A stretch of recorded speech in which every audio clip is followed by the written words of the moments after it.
বৌমা রান্না করতেছো? তরকারি অত বেশি ভালো না। শোনো, আমরা কিন্তু আদা সিদ্ধ খাই না তোমাকে শহরের মতো, আমরা পুরা সিদ্ধ তরকারি খাই। ঠিক আছে আম্মা, আপনি আমাকে একটু শিখিয়ে দিন তাহলেই হবে। সেটা না হয় শিখাই দেবো মনে। এবার দেখি লবণ কেমন হচ্ছে।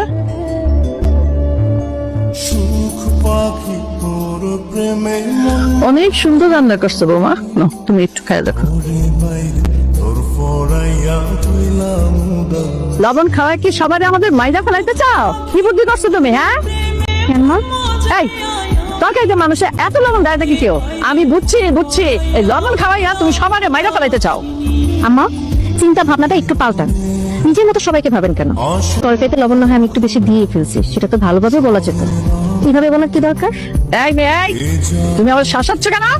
আমি আপনাকে মোটেও শাসাচ্ছি না, আমি আপনাকে সত্যি কথাগুলো বলছি। আর এই কথাগুলো আপনার কাছে শাসনের মতো মনে হচ্ছে। বাড়িতে নতুন কেউ আসলে তো একটু শিখিয়ে দিতে হয়।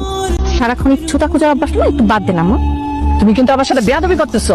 এই জন্যই আমি আমার ছেলেদের বলছিলাম বড় লোকের মেয়েদের বউ করে এই বাড়িতে আনিস না, কিন্তু আমার কথা শুনলো না তো।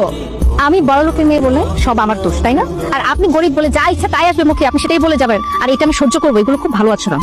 আচ্ছা, আমার বাবা ধনী হয়েছে, সেটা তার কষ্টে অর্জন করেছে, এটা তার যোগ্যতা। এটাকে আপনি অহংকার বলতে পারেন না। হয়েছে, আমারে আর জ্ঞান দিতে হইব না, তোমারে আর রান্না করতে হইব না। তুমি এতদিন এই বাড়িতে ছিল না, রান্না কি বন্ধ ছিল? আমি রান্না করি নাই আমার সংসারে? আমি রান্না করে সবার খাওয়াই নাই? আর যেই পোলার বউ হইয়া তুমি এই বাড়িতে আইছো না, ওই পোলা আমার রান্না খাই এত বড় হয়েছে। হ্যাঁ, তোমরা যাও আমার চোখের সামনে থেকে যাও, রান্না করা লাগবে না, যা। আরে ওই বৌমা, তোমার ডাকতেছি তো। জি বাবা। আমি গোসল করতে যাবো। ঠিক আছে যান। আমি গোসল করতে যাবো। জি বাবা যান, সমস্যা কি? মাইয়া, তুমি কিন্তু ঠান্ডা মাথায় আমার সাথে বেয়াদবি করতেছো। আমি বললাম যে আমি গোসল করতে যাবো, তুমি বললা জি বাবা যান। আরে আমি যে গোসলে যাবো, আমি কি তোমার কাছে অনুমতি চাইতেছি? তুমি অনুমতি দিবা আমার গোসলে যাওয়ার? আচ্ছা তাহলে বলেন না বাবা, কি করতে হবে আমাকে? এই যে এই বাড়ি ঘরের সমস্ত দায়িত্ব আমি তোমার দিছি না, তাইলে আমার লুঙ্গি, গামছা, সাবান কোন জায়গায় আছে, আমার কখন লাগবে, যে গোসলে যাবো, এগুলো কে এনে দিব? বাবা এগুলো কোথায় আছে? হায় হায়, এই মাইয়া কই কি? আর আমি কার হাতে সব দায়িত্ব তুলে দিলাম? মায়া জানেই না কোনটা কোন জায়গা আছে। আসলে দোষটা তোমার না, দোষটা হলো সবাই আমাকে নসিবের। বাবা সবকিছুতে আপনি কেন আমাকে দোষারোপ করেন বলেন তো? আমি বাড়িতে নতুন আসছি, কোথায় কি আছেন তো সেগুলো জানি না। তাছাড়া আপনার ব্যবহার দেখে মনে হচ্ছে যে এই বাড়িতে আমি বছরের পর বছর চাকরানি হয়ে কাজ করছি। এটা তুমি কেমন কথা বলে বৌমা? আমাকে কারো ব্যবহারে বা আমরা কোনোদিন তোমাকে কইছি যে তুমি আমগো বাড়ির চাকরানি? আসলে সমস্যাটা তোমার। বড় লোক বাড়ির মাইয়া তো, জন্মের পর থেকে চাকর বাকরের সেবা যত্ন পাইয়া তুমি একদম ভুরভুরা হয়ে গেছো। এখন তাইছো গরিব বাড়িতে, আমাকে তো চাকর বাকর নাই, যার কারণে মেজাজ দেখাইতাছো তুমি আমাকে লোকে। আচ্ছা বাবা, আপনারা সবকিছুতে বড় লোক অহংকারী কেন দেখেন বলেন তো? আর কোনো কিছু কি আমার আপনাদের চোখে পড়ে না? কি করলে মনে হবে যে আমি আপনাদের ভালোবাসি? আমি বড় লোক ঘরের মেয়ে না, আমার মধ্যে কোনো অহংকার নেই। তুমি যদি 7-12 জন্ম নাও, তোমার মনের মধ্যে যে অহংকারটা আছে না, অহংকারটা জীবনও যাইবো না, কোনোদিন যাইবো না। এটারে বলে বড় লোকের অহংকার। ঠিকই বলেছেন, আসলে না আমার মন থেকে অহংকার জিনিসটা যাওয়াই উচিত। কি ব্যাপার, তুমি পা করতে পারিল?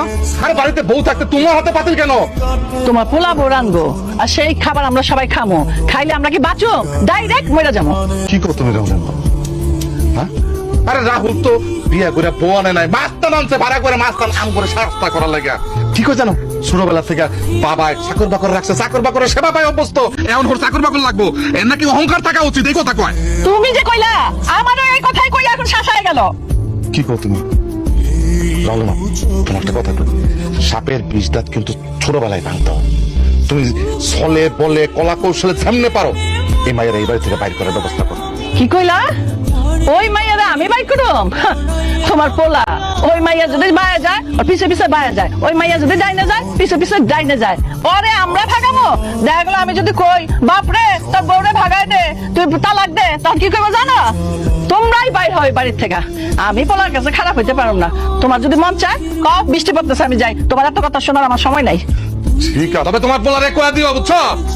ভালো করে কয়া দিও যে এই বউ যদি ও তালাক না দেয়, হয় এই বাড়িতে ওই মায়া থাকবো, নাহলে আমরা থাকবো। আমি কিন্তু পুত্র করবো, এক সাফ সাফ কথা। পোলারে মনে করেছো আমি খেতে গেলাম।